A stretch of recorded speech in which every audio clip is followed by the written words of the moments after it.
Who was the most disliked person by the army? By the army,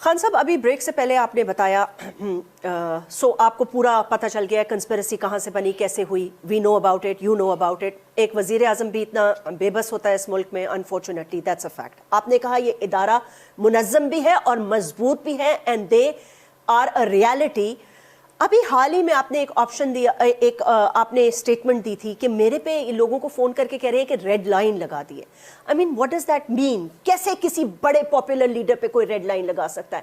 کیا کریں گے جو آپ پہ ریڈ لائن لگا دی ہے انہوں نے؟ دیکھیں, نہ اس وقت پارلیمنٹ فنکشنل ہے, وہ تو مذاق ہو گیا نا پارلیمنٹ میں, کہ جب ہم نے کہا ان کو ڈر لگا کہ ہم پارلیمنٹ میں آ رہے تو انہوں نے لوگوں کو نکال دیا استعفے قبول کرنا شروع ہو گئے, اور راجہ ریاض بن گیا جس نے نون کا ٹکٹ لینا واپس. تو پارلیمنٹ بھی ڈس فنکشنل ہے. الیکشن کمیشن کے اندر کسی کو فیتھ نہیں ہے.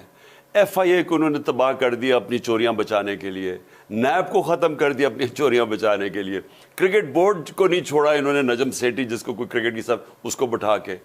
تو جو ہم امید کر رہے تھے کہ باجوہ کے جانے کے بعد نیوٹرل ہوگی اسٹیبلشمنٹ, وہ نیوٹرل نہیں ہے ابھی نیوٹرل نہیں ہے. جو پنجاب کہہ رہے تھے کہ ہم ہوں گے, جو مجھے افسوس سے کہنا پڑتا ہے کہ جو پنجاب کے اندر ہوا, جس طرح انہوں نے چودھری پرویز الہی کو آ کے یہاں کے یہ جو مسٹر ایکس اینڈ وائی ہیں, انہوں نے جس طرح زور لگایا کہ آپ نے نون لیگ یا جوائن کریں اور یا پھر نو کانفرنس, یعنی دھمکیاں دیں کہ ان کے ہم کرپشن کیسز سامنے لے آئیں گے. ہمارے یہاں ایم پیز کو جس طرح انہوں نے دباؤ میں لایا, عمران خان کے اوپر کانٹا ڈال دیا ہے, اس کو اب بھول جائیں. تو کیسے ڈالا ہے بھائی؟ عوام جس کے ساتھ ہو اس پہ آپ کانٹا کیسے ڈال سکتے ہیں؟ وہ کہتے ہیں نا کوئی تاریخ سے کچھ سیکھا نہیں ہے کہ مجھے رحمان کے پر کانٹا ڈال کے ملک پہ کانٹا ڈال دیا, آدھا ملک ٹوٹ گیا. کتنی ایگزامپلز ہیں. یعنی انہوں نے وہ ذوالفقار علی بھٹو کو, پیپلز پارٹی کو ختم کرتے کرتے ایم کیو ایم بنا دی کراچی میں, جس نے کراچی اس وقت جو انتشار ہوا کراچی میں پھر حقیقی بنا دی. پھر کتنی اور آرگنائزیشنز, پھر سب سے بلوچستان ابھی تک ریکور نہیں کیا. نواب زادہ وہ نواب اکبر بگٹی کے اوپر کانٹا ڈال کے آج تک کوئی امیجن نہیں کر سکتا کتنی قیمت ادا کی. اور مجھے خوف ہے بلوچ علاقوں کے اندر کہ وہاں اتنی نفرت ہو گئی ہے پاکستان کے خلاف. تو یہ کانٹے ڈال کے کبھی بھی پولیٹیکل لیڈرز جن کے پاس پبلک ہوتی ہے, آپ ان کو ختم نہیں کرتے.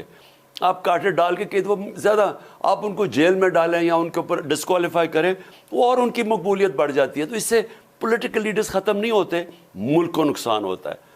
تو صرف میری جو آپ کی بات ہے نا کہ آگے جانا کیسے, جی نئے آرمی چیف سے کوئی بات چیت, کوئی دروازہ کھولا ہے؟ میری کوئی بات چیت نہیں ہے through the president of Pakistan. لیکن میں آپ کو یہ بتا دوں کہ جو ایک راستہ ہے فری اینڈ فیئر الیکشنز کا, کراچی کے الیکشنز نہیں, فری اینڈ فیئر الیکشنز, اگر وہ ہم نہیں اپنائیں گے آج, میں آج آپ کو بتا رہا ہوں کہ پاکستان کے کرائسس ادھر پہنچ جائے گا جو سب کے ہاتھ سے نکلنے والا ہے.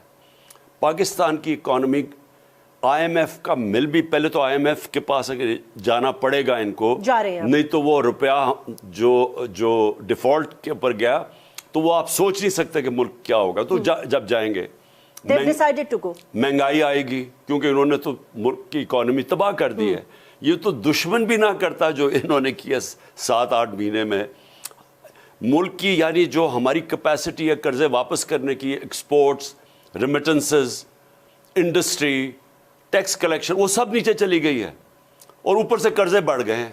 تو انہوں نے تو وہ ملک سے کیا ہے جو کہ اگر کوئی دشمن ہوتا وہ نہ کرتا. صحیح کہہ رہے ہیں. اچھا, اب اس سے نکلنے کے لیے بجائے اس وقت اس تباہی کو روکنے کے لیے ایک الیکشنز کروائیں اور صاف اور شفاف, جس سے پولیٹیکل سٹیبلٹی آئے, جس سے لوگوں کو اعتماد ہو, ایک نئی گورنمنٹ آئے, نیا مینڈیٹ آئے. شاید آپ کی وجہ سے نہیں کرانا چاہتے نا, because they foresee you coming into power again. میرے خوف کی وجہ سے آپ یہ سوچ لیں کہ یہ ملک کو تباہی کی طرف آپ لے کے جا رہے ہیں.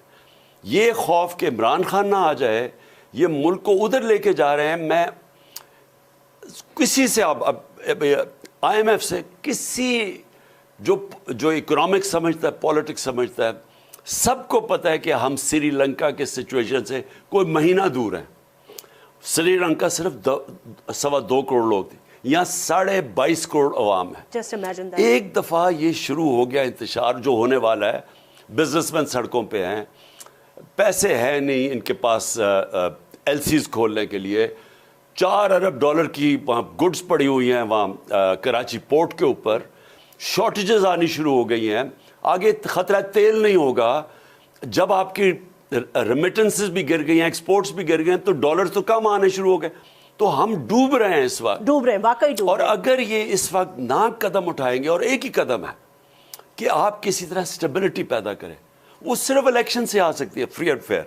اس کے بعد ایک پاکستان میں وہ ایک مینڈیٹ لے کے گورنمنٹ وہ سرجری کرے پاکستان میں, وہ ریفارمز کرے جو آج تک کبھی ہوئی نہیں اور جو ہونی ہے. خان صاحب, آپ اگر آ گئے تو روتھلیس احتساب کریں گے اس دفعہ without taking any pressure from any one? دیکھیں, سب سے پہلے انصاف, رول آف لا جب تک ہم پاکستان میں قائم نہیں کریں گے, جو سب سے بڑا پاکستان کا اثاثہ اوورسیز پاکستانی ہے, اگر وہ اپنے پیسے پاکستان لے آئیں, 1 کروڑ باہر پاکستانی بیٹھا ہے, ڈالرز ان کے پاس ہیں, ان کی ریمیٹنسز پہ ہم آج کھڑے ہیں, اگر ان کی انویسٹمنٹ آنی شروع ہو جائے, ہم نہ آئی ایم ایف کی ضرورت ہے, نہ سعودی عربیہ ان سے بھیک مانگنے یا باقی ملکوں سے.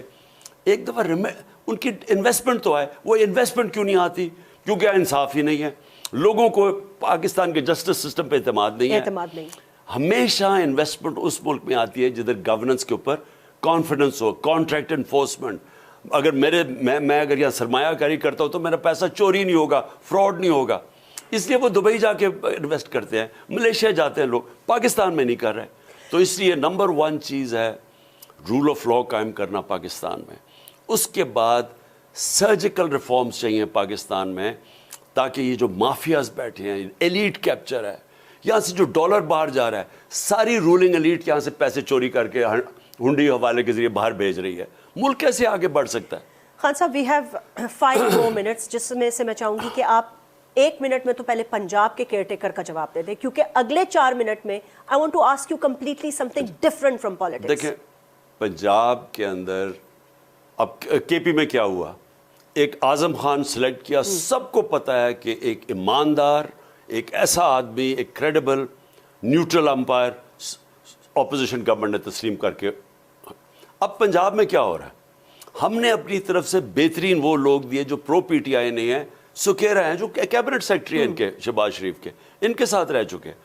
اور ایک اور ہم نے نام لیا, ایک نصیر خان کا نام دیا جو کہ ورلڈ ہیلتھ آرگنائزیشن کے اندر چیئرمین رہ چکا ہے. ہم نے اپنی طرف سے کریڈیبل نام دیے. انہوں نے کیا نام دیے ہیں, ایک فرنٹ مین ہے زرداری کا, ایک فرنٹ مین ہے آصف شہباز شریف کا. وہ ایک کرپٹ ترین آدمی ہے. ایک نے پوری رجیم چینج میں ہمیں گرانے کی پوری سازش کے اندر وہ ملوث تھا, وہ اور اینٹی پی ٹی آئی ہے. یہ ان کا آئیڈیا نیوٹرل امپائر کا, کیئر ٹیکر کا تو مطلب یہ ہے کہ آپ کا نیوٹرل امپائر کھڑا ہو.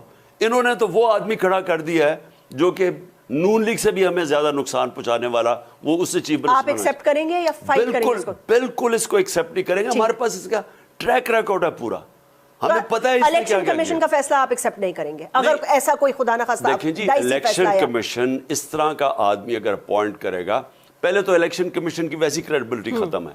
اگر اس طرح کے آدمی کو اپوائنٹ کریں گے تو پہلے تو پبلک میں اور ننگا ہو جائے گا election commission. And you will not accept it obviously. بالکل ہم ایکسیپٹ نہیں کریں گے. جی خان صاحب, سارے سیاسی سوال سائڈ پہ رکھ دیتی ہوں. آپ کو میں بہت عرصے سے جانتی ہوں, آپ کی پارٹی کی گروتھ میں نے دیکھی, بلکہ اس دن پریزیڈنٹ آف پاکستان سے میں نے انٹرویو کیا تو وہ کہہ رہے تھے ڈاکٹر صاحب کہ ایک زمانے میں ہمیں ٹانگا پارٹی کہا جاتا تھا, اور آج اللہ نے آپ کو ماشاءاللہ بہت عزت دی ہے. You are very popular, people, لوگ آپ کو چاہتے ہیں, دل سے چاہتے ہیں.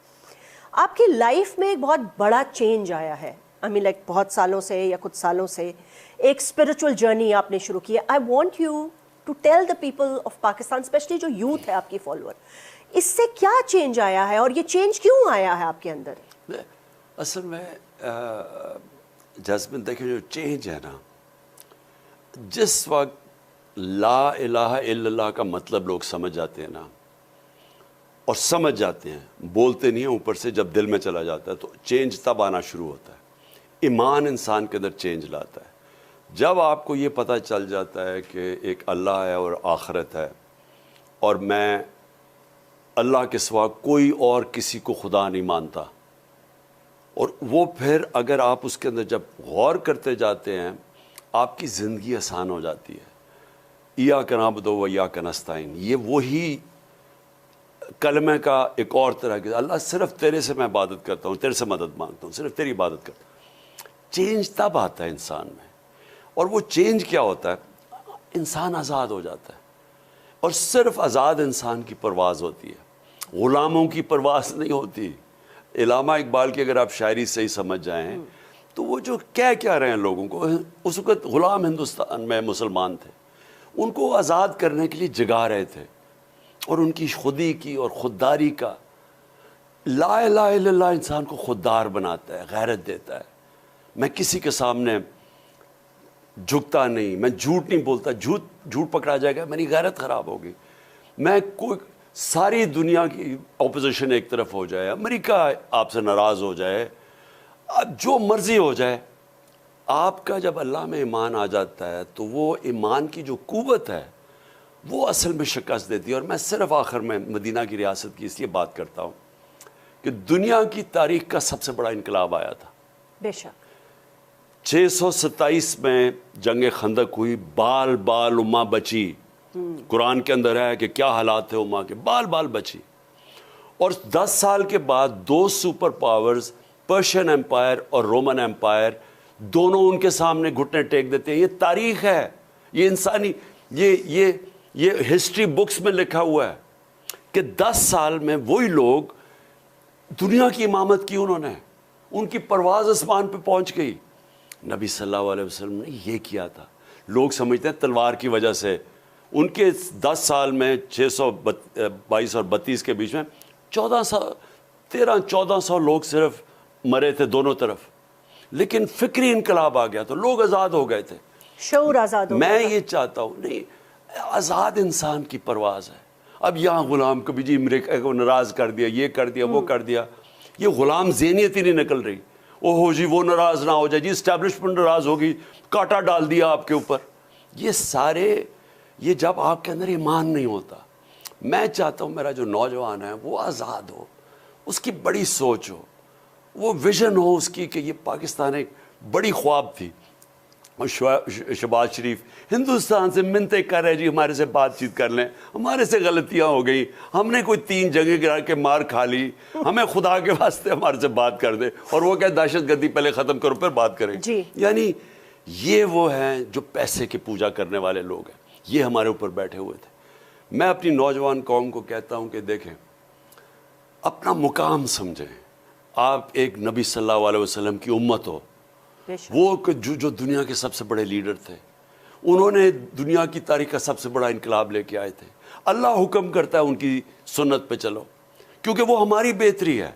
ہم جب ان کی سنت سے اترتے ہیں تو ہم یہ بن جاتے ہیں جو مولانا رومی نے کہا تھا کہ جب اللہ نے تمہیں پر دیے تو کیوں چونٹیوں کی طرح رینگ رہے ہو. ہم زمین پہ رینگ رہے ہیں. اور میں لوگوں کو، اپنی قوم کو، اپنے یوتھ کو، میں وہ اس واپس پاکستان کے خواب کی طرف لینا چاہتا ہوں. وہ یہ نہیں تھا یہ جو بن گیا پاکستان، کبھی وہ ادھر پھر رہا ہے بیکاریوں کی طرح، کبھی ادھر پیسے مانگے، کبھی ادھر. یعنی مجھے شرم آتی ہے کہ ہماری یہ جو رولنگ ایلیٹ ہے لوگوں کو کہہ رہے ہیں پاکستان میں پیسہ لے کے آؤ، اور خود پیسہ چوری کر کے باہر بھیج رہے ہیں. بالکل. میں چاہتا ہوں لوگ سمجھیں کہ یہ ایک نعمت ہے پاکستان، لیکن اس کے لیے، آزادی کے لیے لڑنا چاہیے.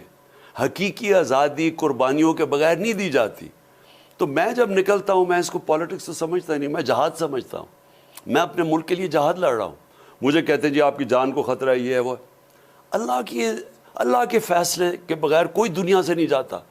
مجھے کسی صورت یہ بچنا نہیں چاہیے تھا. جو پلان انہوں نے کیا ہوا تھا ان تینوں نے مل کے، مجھے تو بچنا نہیں چاہیے تھا. ایک بندوق والا سامنے کھڑا تھا، ادھر سے ایک نیچے سے 30 فٹ سے ٹرینڈ شوٹر تھا وہ. اب تو ثابت ہو گیا جو جے ٹی میں ہے وہ ٹرینڈ شوٹر تھا. اور 3 شوٹر تھے، ایک اور تھا، ایک اور شوٹر تھا. 3 ڈفرنٹ گولیاں ملی ہیں، شیلز ملے گولی. تو مجھے تو بچنا ہی نہیں چاہیے تھا. اللہ کی ذات. اور جس طرح میں بچا ہوں، مجھے تو پتہ، جب میں گرا تھا تب مجھے پتا تھا کہ اللہ نے مجھے بچایا. تو یہ ہم ہمارا خوف دور کر دیں کہ کوئی آپ کو یہ ڈرائے گا, یہ جو دھمکانا ہے, میں یہ کر دوں گا, میں ریڈ لائن ڈرا کر دوں گا, کوئی کچھ نہیں کر سکتا. اوپر اللہ ہے اور میرا یہ ایمان ہے, اور اس لیے میں سمجھتا ہوں کہ جو مرضی کر لے میں جیت جاؤں گا انشاءاللہ. خان صاحب بہت بہت شکریہ, تھینک یو ویری مچ. آپ سے گفتگو کی آج یہاں زمان پارک میں, آپ نے ہمیں وقت دیا and you answered all my questions. یہ جو آپ نے یوتھ کے لیے میسیج دیا ہے, دس از ویری امپورٹنٹ کہ سنت رسول پہ ضرور چلیں وہ, اور also tell them that they should be encouraged کہ ان کی بایوگرافیز, ان کی لائف کو اسٹڈی کریں, پڑھیں جیسے آپ کرتے ہیں, اینڈ دین یو نو اپنے اندر ایک ٹھہراؤ اور بدلاؤ ضرور لائیں. یہی آپ کا خواب ہے, طاقت لے کے, اور طاقت لے کے, یہی آپ کا خواب ہے, اور خوف ختم کر دیں, اپنے خوف ختم کر دیں, اور یہی پاکستان کا ویژن آپ دیکھ رہے ہیں اور بنانا چاہتے ہیں. اور بخوف و خطرہ ہو کے خان صاحب نے کہا, یہ بھی بڑی خبر ہے, انہوں نے کہا کہ میں جیت بھی جاؤں گا. ناظرین, آج یہی پروگرام کا اختتام ہوا. آپ مجھے فیڈ بیک دے سکتے ہو آن ٹویٹر. اپنا بہت بہت خیال رکھیے گا. ہم سب کی طرف سے اللہ حافظ.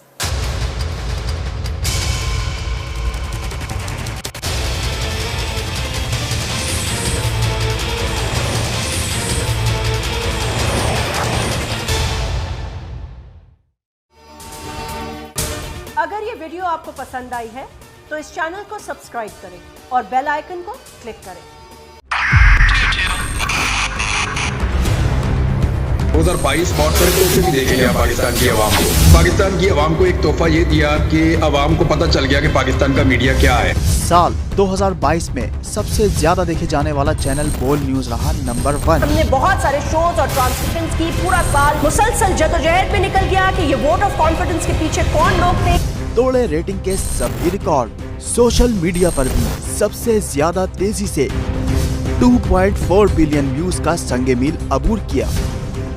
اینکرز کو بھی عوام میں سب سے زیادہ مقبولیت ملی, اور سوشل میڈیا پر بھی بول رہا سب پر بھاری.